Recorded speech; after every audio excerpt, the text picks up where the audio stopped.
मित्रांनो, आपण जे बघत आहात हे जालना शहरातील सिंधी बाजार येथे असलेलं श्री लक्ष्मी माता आईचं मंदिर आहे। लक्ष्मी माता देवस्थान म्हणजे हे जालना शहरातील साधारण 90 ते 100 वर्ष जुनं असलेलं हे देवस्थान आहे।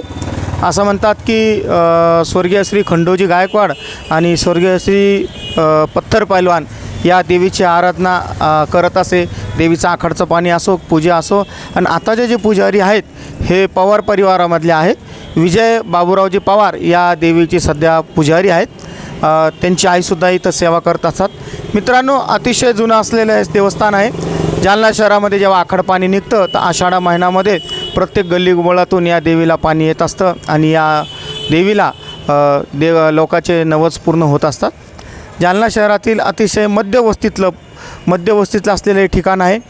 सिंधी बाजार आणि वीर सावरकर चौक अशा जवळ असलेलं हे लक्ष्मी माता आईचं देवीचं मंदिर आहे। आपण हे बघू शकता की अतिशय सुंदर हा देवीचा मंदिराचा परिसर आहे।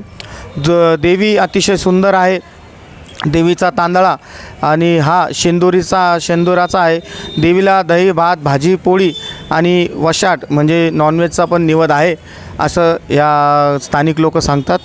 अतिशय जुनं असलेलं मंदिर आहे। आपण जर जालना शहरातले नागरिक असाल तर नक्की या मंदिराला भेट देण्यासाठी या आणि या देवीचं दर्शन घ्या।